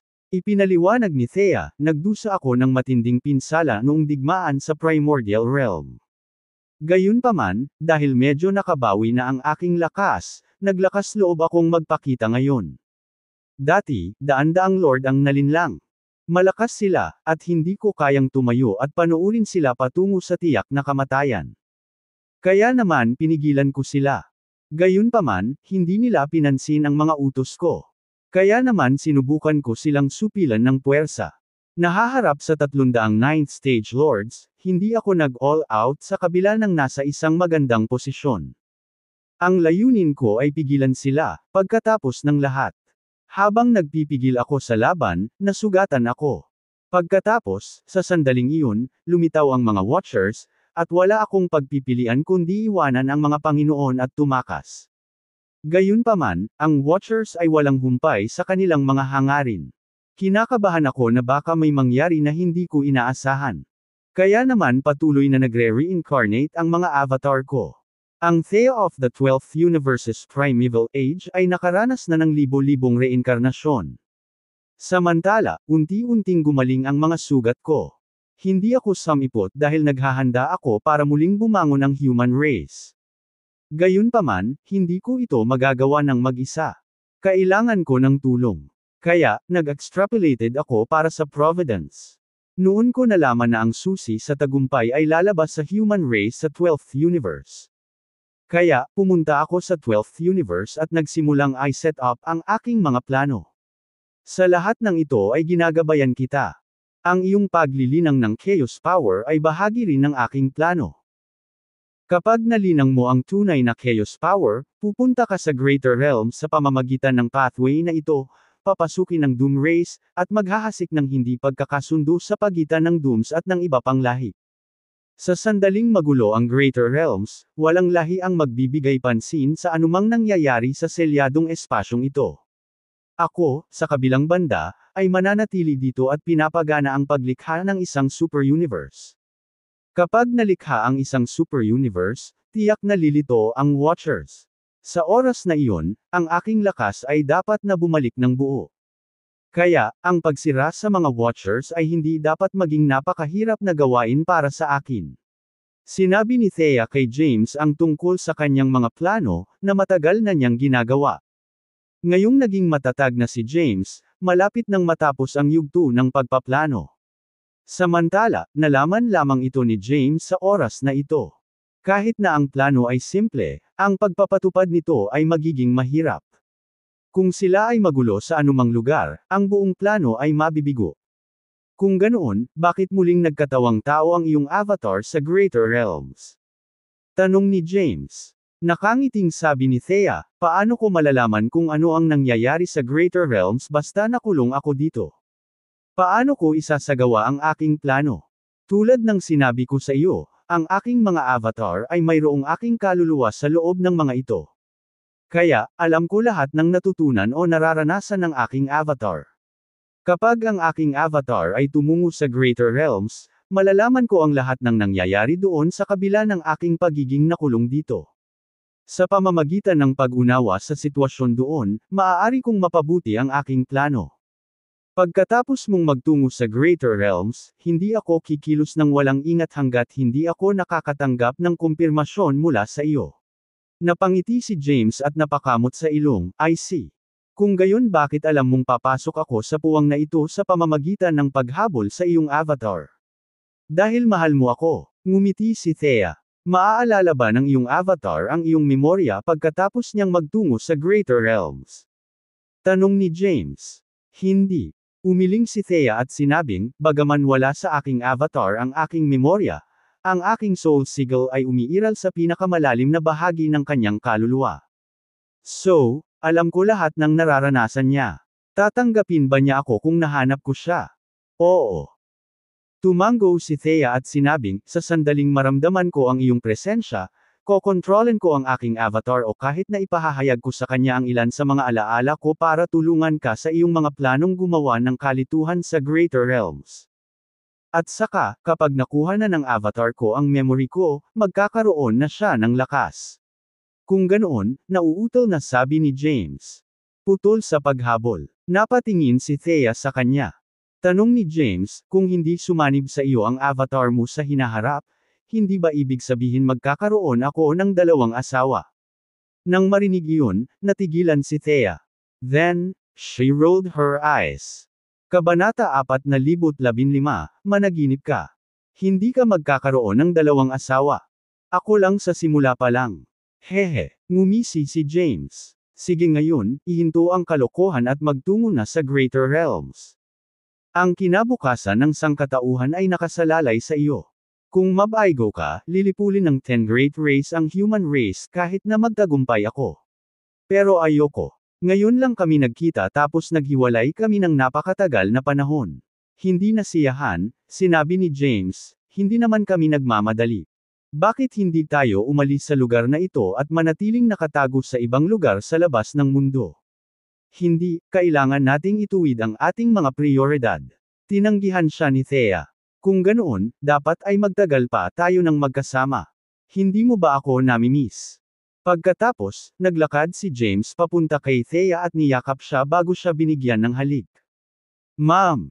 Bago pa makapagsalita si Thea ay hinalikan na siya ni James. Walang pakialam si James sa sasabihin niya. Habang hinahalikan niya si Thea ay unti-unti niyang tinanggal ang damit nito. Pagkaraan ng ilang oras, sa hindi kilalang espasyo.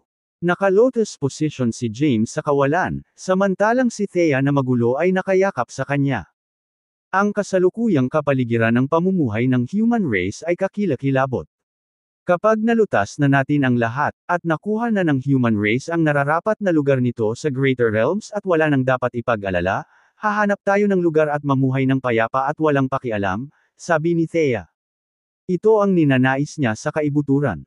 Sa oras na iyon, mangganganak ka ng maraming bata. Kung manganak ka ng isang beses sa bawat 1,000 taon, ang mundo ay mapupuno ng ating mga anak sa ilang libong epoch, pang-asar ni James sa kanya. Matagal na siyang hindi naging ganito kasaya.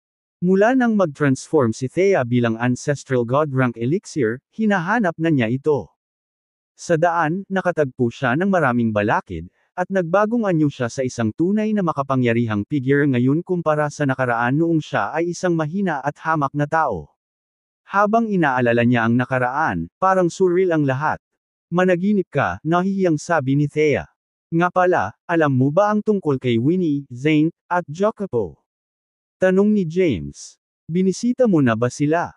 Bahagyang tumango si Thea at sinabing, though I never appeared in person, I have been watching them from the sidelines. Nakita na ako ni Winnie at Zane, pero kawawa si Jacopo. Umalis ako noong sanggol pa lamang siya.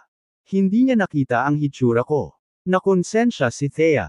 Nagyakapan ang dalawa at nag-usap. Makalipas ang ilang oras, tumayo si James. Huwag kang mag-alala, darling. Ipaubaya sa akin ang lahat. Gagawin ko ang kalituhan sa Greater Realms at gagawin ko ang aking misyon. Nakangiting sabi ni James kay Thea. Pagkatapos, tumalikod siya at naglakad patungo sa kailaliman ng kawalan. Hindi siya lumingon. Sa halip, itinaas lang niya ang kanyang kamay at kumaway, antayin ang aking magandang balita, darling. Lalong hamina ang boses niya bago tuluyang naglaho. Tapos, wala na siya. Nanatili si Thea sa kinatatayuan niya. Habang pinagmamasdan niya ang pag-atres ni James, bumulong siya, ang Greater Realms ay hindi isang ordinaryong lugar, darling. Kailangan mong bumalik ng ligtas. Hihintayin kita sa bagong mundo. Kabanata 4:16 na umalis si James sa daanan. Ang landas na ito ay hindi isang landas sa reincarnation. Sa halip, ito ay isang lihim na daanan patungo sa Greater Realms na naiwan sa edad ng Primordial Realm. Isang solong tao lamang sa mundong ito ang nakakaalam tungkol sa pag-iral ng sipi si Thea Callahan. Naisip ni James na si Thea ay muling nagkatawang tao pabalik sa 12th universe. Hindi niya inaasahan na siya ay nasa Greater Realms. No wonder wala siyang mahanap na bakas sa kanya. Matapos makita si Thea, maganda ang mood ni James. Iyon ay dahil kahit na ang reincarnated na si Thea o si Yuki Adernally mismo, silang lahat ay asawa niya, si Thea Callahan. Habang binabagtas niya ang daanan, naramdaman niya ang paglabas ng oras sa sobrang bilis. Bagamat pumasok siya sa landas sa primeval age ng 12th universe, napagtanto niya na habang umuunlad siya, nagbabago ang panahon. Di nagtagal, bumalik siya sa punto ng panahon kung saan nakipaglaban siya sa Ursa. Sa pagdating sa ganitong oras, bumalik sa normal ang daloy ng oras. Naglakad siya sa daanan ng napakatagal. Maya-maya, isang kislap ng liwanag ang lumitaw sa kanyang harapan. Bagamat di pangkaraniwang maliit ang ilaw, lalo itong lumaki habang papalapit dito si James. Sa huli, isang malawak na mundo ang nagpakita mismo. Nag-flash ang katawan ni James, at pumasok siya sa mundo. Sa sandaling pumasok siya sa mundo, nawala ang landas. Dumating si James bago ang isang maalon na bulubundukin. Kaagad, naramdaman niya ang mahiwagang kapangyarihan ng langit at lupa. Ang kapangyarihan ng langit at lupa ay dalisay at nagdadala ng nakakaakit na halimuyak. Lumuwag ang kanyang mga butas, at habang nilalanghap niya ang dalisay na hangin, nakaramdam siya ng ginhawa sa buong katawan. Napakahiwaga ng kapangyarihan ng langit at lupa. Ang kapangyarihang ito ay hindi maihahambing sa madilim na mundo o sa bagong universo. Natigilan si James. Bahagyang nakatulize niya ang mga pamamaraan ng paglilinang sa loob ng kanyang katawan at hinihigop ang mga ito. Napagtanto niya na hindi lamang ang kapangyarihan ng langit at lupa dito ay dalisay at misteryoso, ngunit maaari rin itong dagdagan ang kanyang chaos power at mapangalagaan ang kanyang pisikal na katawan. Ito ay isang mundo na angkop para sa paglilinang. Kung dito ako ipinanganak, matagal na akong nakarating sa Omniscience Path H's 7th stage, bulalas ni James. Gaya ng inaasahan sa isa sa mga mundo sa Greater Realms. Ngayon, na-curious siya sa isang bagay anong mundo ito.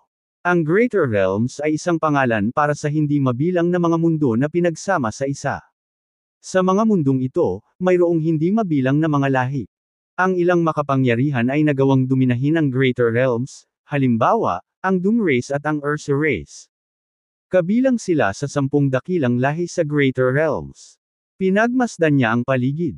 Ito ay isang malinis na kagubatan, kung saan ang mga puno ay napakataas na umabot sa mga ulap. Ang bawat isa sa kanila ay halos 10,000 ang taas, at ang kanilang mga dahon ay nakaharang sa araw. Ang mga sinaunang punong ito ay naglabas ng purong enerhiya ng langit at kapangyarihan na mas advanced pa kaysa sa madilim na mundo o sa bagong universo. Hindi alam ni James kung ang enerhiya dito ay angkop para sa mga nabubuhay na nilalang dito upang linangin. Gayunpaman, ang enerhiya na ito ay tiyak na angkop para sa mga tao upang linangin. Nais ni James na magtanim dito. Marahil ay uunlad pa siya sa omniscience path. Gayunpaman, ang prioridad niya ay unawain ang mundong ito at alamin ang layo niya sa mundong tinitirhan ng Doom Race. Pagkatapos, kailangan niyang isagawa ang plano ni Thea. Gayunpaman, mayroon din siyang isa pang dapat gawin, at iyon ay ang paghahanap kay Thea na muling nagkatawang tao dito. Si Thea ay hindi muling nagkatawang tao dito sa kanyang pisikal na katawan kundi sa kanyang kaluluwa. Matapos suriin ang kanyang paligid, lumundag si James sa hangin at sinubukang umalis sa lugar. Gayunpaman, sa sandaling lumitaw siya sa kalangitan, lumitaw ang isang mahiwagang formasayon. Lumitaw sa kalangitan ng magkakaugnay na mga sinag na liwanag at bumuo ng isang malaking lambat na bumabalot sa espasyo. Sa sandaling nadikit ang kanyang katawan sa mga light beam, nagsimulang lumitaw ang mga bitek sa kanyang katawan. Natigilan, nagmamadali siyang bumaba mula sa langit at nakarating sa isang ligtas na lugar. Kabanata 4:17 Sa sandaling lumapag siya sa lupa, nawala ang formasayon. May formation ba dito? Nakakunot ang kanyang mga kilay, mamulong siya, nasaan ako? Pagkatapos ng ilang pagmumuni-muni, lumukso siya sa langit at nakarating sa isang lugar malapit sa formasayon. Habang itinataas niya ang kanyang kamay, isang malakas na puwersa ang gamutay sa hangin at nakipag-ugnayan sa formasayon. Bumalik ang kanyang kapangyarihan, at nagmamadali siyang umiwas. Dama po ang kapangyarihan sa isang bundok sa ibaba niya. Boom! Sa sandaling iyon, yumanig ang lupa, at nawasak ang bundok sa ibaba. What a powerful formation! Natigilan si James. Sa kanyang ranggo, hindi dapat magkaroon ng anumang formasayon na maaaring bitag sa kanya. Ngayon, gayunpaman, siya ay nakulong. Kahit na inatake niya ang formasayon, ang kapangyarihan ay tumalbog pabalik. Nakakunot ang kanyang mga kilay, sinubukan ni James na gawin ang space path. Gayunpaman, napagtanto niya na ang espasyo dito ay tinataka ng isang mahiwagang puwersa. Kahit na sa kanyang ranggo, hindi siya makaalis sa pamamagitan ng pagsasagawa ng space path. Sumunod, sinubukan niya ang lahat ng uri ng paraan ngunit walang resulta. Inipon niya ang kanyang buong lakas at walang humpay na binomba ang formasayon. Gayunpaman, ang pagbuo ay nakaranas lamang ng banayad na kaguluhan. Pagkatapos ng kaguluhan, isang malakas na puwersa ang lumitaw mula rito at hamarang kay James. Atake. Pagkaraan ng ilang oras, umupo si James sa isang bato sa tuktok ng isang bundok ng malungkot at tumingin sa malayo, tahimik na nagmumura, F***King hell. Nasaan na ako? Anong klaseng formation ito? Bakit may nag-set up pa dito? Naiinis siya. Sa lahat ng lugar sa Greater Realms, kailangan lang niyang magpakita sa loob ng isang misteryosong formasayon.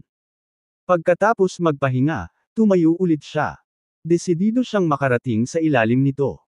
Dapat mayroong isang bagay dito, kung isa sa alang-alang na mayroong isang napakalakas na formasayon dito. Marahil ito ang punong tanggapan ng isang makapangyarihang sekta, o baka mayroong isang makapangyarihang bagay na itinatak dito. Nagsimulang gumala si James sa mga bundok. Kasabay nito, sa tuktok ng isang espiritual na bundok sa labas ng pagbuo. Maraming humanoid na nilalang ang nagtipon sa pangunahing bulwagan. Nasa unahan ng isang matandang lalaki na nakasuot ng kulay lila. Mukha siyang sage. Daan-daang makapangyarihang mga individual ang natipon din sa pangunahing bulwagan. May nakakatakot na pagbabago-bago ng enerhiya na nagmumula sa restricted area sa likod ng bundok. Ito ay pambihira. Marahil ang taong iyon ay nagising mula sa kanyang pagkakatulog. Hindi natin matiyak ngayon. Sect leader, dapat ba nating imbestigahan ang bagay na ito? Marami ang nag-usap. Sa pangunguna, bahagyang iwinagayway ng matandang lalaki ang kanyang kamay at sinabing, mahigpit na ipinag-uutos ng Grand Patriarch na huwag pumasok sa restricted area sa anumang pagkakataon. Ang pagbuo ay hindi rin dapat mabawi, dahil anumang bagay ay maaaring mangyari sa proseso. Ano ang dapat nating gawin kung gayon?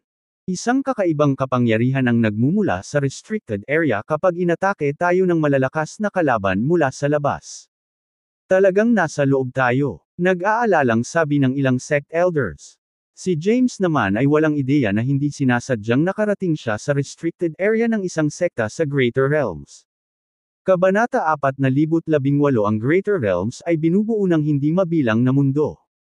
Ang ilan ay malakas, habang ang iba ay mahina.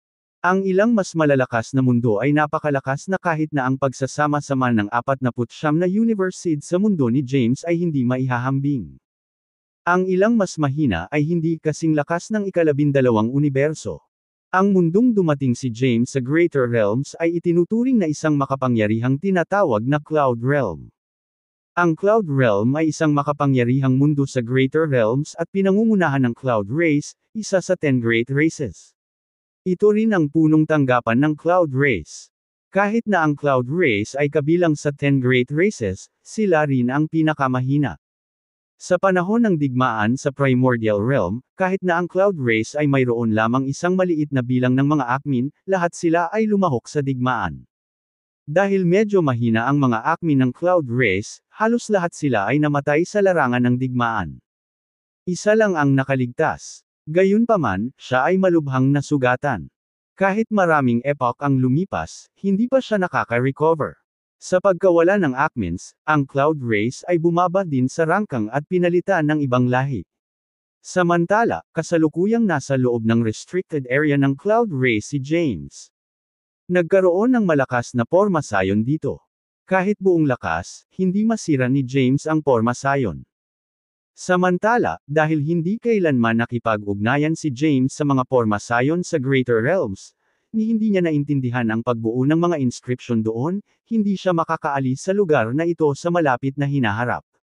Sa sandaling iyon, gumagala siya sa restricted area ng Cloud Race. Ang lugar ay malawak, at ang enerhiya ng langit at lupa dito ay sagana. Sa pagtawid sa mga bundok, dumating si James sa labas kung saan naroon ang lahat ng uri ng misteryosong Empyrean herbs. Ang antas ng Empyrean herbs dito ay napakataas. Kahit na ang pinakakaraniwan ay nasa ancestral god rank man lang. Hindi lamang iyon, ngunit ang mga damong ito ay nasa lahat ng dako. Labis nitong ikinagulat si James. Gaano na ba katagal na may tao rito? Bakit napakaraming halamang gamot sa lahat ng dako? Pasimpleng namita si James ng mga halamang gamot at kinain. Iyon ay dahil naabot na niya ang ika-6 na yugto ng Omniscience Path at nahihirapan siyang maabot ang ika-7. Ang kinakailangang enerhiya ay masyadong malaki, at ang Ancestral God Rank Herbs ay nagtataglay ng nakakatakot na enerhiya. Kahit na ang isang halamang gamot ay walang halaga kay James, ang pinagsamang enerhiya ay magiging malaki. Pinulot ni James ang mga halamang gamot at kinain. Habang ang pinong enerhiya ay pumasok sa kanyang mga paa at dugo, ang kanyang kapangyarihan sa linya ng dugo ay unti-unting tumaas. Gayunpaman, malayo pa siya sa pag-abot sa ika-7 yugto ng Omniscience Path. Kabanata 4019 na malungkot ang ekspresyon ni James. Alam niya kung gaano katikot ang isang Akmin. Upang labanan ang kahit na isang nasugatan na Akmin, kinailangan niyang ipatawag ang kanyang buong lakas para lamang maging pantay. Samantala, ang isang Akmin ay magiging mas kakilakilabot lamang pagkatapos na isakripisyo ang kanyang sarili. Noong nakaraan sa panahon ng labanan laban sa Ursa, siya ay halos mamatay sa kanyang mga kamay. Kaya, iniisip niya kung dapat ba siyang lumapit sa Hola. Dahil hindi ko ma-break ang formation for the time being, siguro dapat pumunta ako doon at tingnan. Marahil ay makakapagtrabaho ako kasama ang Akmin at makaalis dito. Isang ideya ang pumasok sa isip ni James. Habang nasa isip ang ideyang iyon, humakbang siya ng may pag-iingat. Basag. Sa pagtapak niya sa isang bato sa lupa, nabasag ang bato at naging tambak ng buhangin. Ang bato ay pinalambot ng kaagnasan ng mahiwagang kapangyarihan. Kung hindi dahil sa pagkatali ni James ng kanyang kapangyarihan upang mabawasan ang kanyang timbang, siya ay hanggang tuhod na sa buhangin. Hindi nagtagal, nakarating siya sa gitnang rehiyon ng kapatagan. Ang Hola ay kakaiba. Ito ay isang itim na palasyo na gawa sa mahiwagang mga inscription. Ang mga inscripsyong ito ay magpapalipat-lipat ng walang tigil habang nagpapalabas ng isang mahiwagang kapangyarihan. Bukod pa rito, ang hindi mabilang na mga interweaving light beam sa paligid ay naglabas ng kakaibang kapangyarihan. Kahit na ang isang macrocosm ancestral god ay agad na malilipol kung lalapit siya sa mga light beam. Dumating si James sa labas ng Hola. Pagkatapos, isang nakakabinging dagandong ang nagmula sa loob ng Hola. Ang dagandong ay parehong solemna at nakakalamig ng dugo at tila may dalang matinding sakit. Nang marinig ito, maging si James ay natigilan. Anong klaseng sakit ang nararanasan ng nilalang sa loob ng Hola para magpakawala ng ganoong hiyaw ng paghihirap? Sinubukan niyang lumapit sa kulungan. Kaagad, isang nakakatakot na kapangyarihan ang dumaan sa kanya, at nagmamadali siyang umiwas sa oras. Nag-transform ang kapangyarihan sa illusory blades at na-charge sa malayo bago nawala ng walang bakas. Nakakatakot na kapangyarihan. Kung tinamaan ako ng kapangyarihang iyon, natamo sana ako ng matinding pinsala. Huminga ng malalim si James. Masyadong nakakatakot ang lugar na ito, at ayaw niyang manatili pa rito kahit isang segundo pa. Kahit na curious siya kung ano ang nasa loob ng Hola, alam niya rin na ang kuryosidad ay pumapatay sa pusa. Dahil dito, ang kanyang prioridad ay dapat na umalis sa lalong madaling panahon. Tumalikod na siya para umalis. Bumalik ka, anak. Isang ungol ang dumating. Pagkatapos, isang malakas na puwersa ng pagsipsip ang nagmula sa loob ng Hola at pilit na hinayla si James patungo dito. Pagmumura ni James at nagmamadaling ibinuhos ang lahat ng kanyang lakas para labanan ang puwersa. Gayunpaman, mayroong isang malaking pagkakaiba sa kapangyarihan sa pagitan ng kanyang lakas at puwersa ng pagsipsip. Agad siyang pumasok sa Omniscience Path. Sa pamamagitan ng pagsasama-sama ng Chaos Power na taglay niya at ang Omniscience Path, halos hindi niya nakayanin ang lakas ng pagsipsip. Tumigil ang kanyang katawan sa gilid ng pormasayon. Kung atras siya ng isa pang hakbang, tiyak na makakasalubong niya ito at masasaktan sa puwersa. Mapait na nilabanan ni James ang puwersa ng halos 10 minuto bago nawala ang puwersa ng pagsipsip. Saka lang siya nakahinga ng maluwag. Lumingon siya at tumingin sa palasyo na nabuo sa pamamagitan ng mga inscription, malamig na nagtanong. Sino ka? Kabanata 420 maingat na tinitigan ni James ang kakaibang palasyo na nasa harapan niya. Kakaiba ang pormasayon, at hindi ito maarok ng kanyang divine sense. Kaya, hindi niya maramdaman kung ano ang nasa loob. Tao ka ba o doom? Isang paos na boses ang nanggaling sa loob ng Hola. Tila matagal nang hindi nagsasalita ang nasa loob. Nagsalubong ang kilay ni James. Pumunta siya dito sa Greater Realms para magpanggap na isang doom, pumasok sa Doom Race, at maghasik ng hindi pagkakaunawaan sa 10 Great Races para mag-udyok ng hidwaan. Hindi niya alam kung ano ang nasa loob ng Hola. Pagkatapos ng ilang pagmumuni-muni, sinabi niya, isang kapahamakan. Paano ka nakapasok? Malamig na tanong ng nabubuhay sa pormasayon. Walang sagot si James sa tanong na ito. Hindi ko alam. Nagkibit balikat si James at sinabing, maniniwala ka ba sa akin kung sasabihin kung nagkataon lang akong pumasok sa pormasayon na ito? Malamig na ungol ng may buhay. Pagkatapos, isang napakalawak na kapangyarihan ang nagmula sa loob ng pormasayon. Alerto si James. Sa sandaling naramdaman niya ang kapangyarihan, nagmamadali siyang umatras. Gayunpaman, tila hinahabol siya ng kapangyarihan. Shit! Nagmura si James at mabilis na pinatawag ang buong lakas. Ang Omniscience Path at ang kanyang Chaos Power ay nagsanib sa isang nakakatakot na kapangyarihan na hamarang sa pag-atake.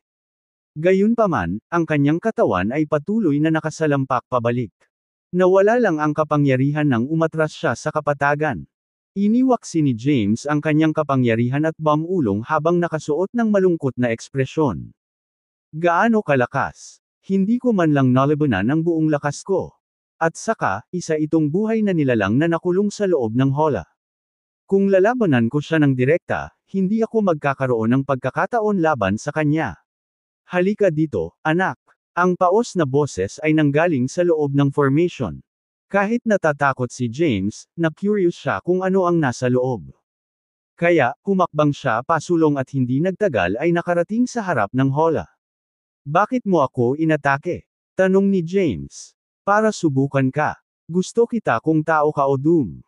Sumagot sa kanya ang may buhay sa loob. Ganun ba? James asked nonchalantly, so ano ako? Tao o Doom? Ang buhay na nilalang sa loob ay hindi tumugon, tila nasa proseso ng pagmumuni-muni. Pagkaraan ng ilang oras, sinabi niya, batay sa iyong kapangyarihan sa paglilinang, ikaw ay isang Doom. Ang Chaos Power ay walang kapantay sa mundong ito. Bukod sa Dooms, walang ibang lahi ang makapaglilinang ng kapangyarihang iyon. Samantala, ang Omniscience Path ay ang cultivation method ng human race. Ang potensyal ng human race ay din ang pinakamalaking. Anuman ang potensyal o dami ng mga mapagkukunan na mayroon ng iba pang mga lahi, maaari lamang nilang maabot ang ika-4 na yugto ng Omniscience Path. Ikaw naman ay umabot na sa ika-6 na yugto. Batay sa katotohanan ito, ikaw ay isang tao. Nang marinig ito ni James ay nataranta. Na-curious siya kung ano ang nasa loob ng hola. Anong lahi ka? Bakit ka nakulong dito? Tanong ulit ni James. Ako ang nagtatanong sa iyo anak. Kung hindi ka nagkaroon ng dalawang kapangyarihan, nalaglag ka na sana sa sandaling pumasok ka. Nang marinig ito, nanlamig ang dugo ni James. Nabuhay lamang siya dahil nagtataglay siya ng dalawang kapangyarihan. Kaya ang nakakulong na nilalang ba ay nasa loob ng isang tao o isang Doom? Napaisip si James.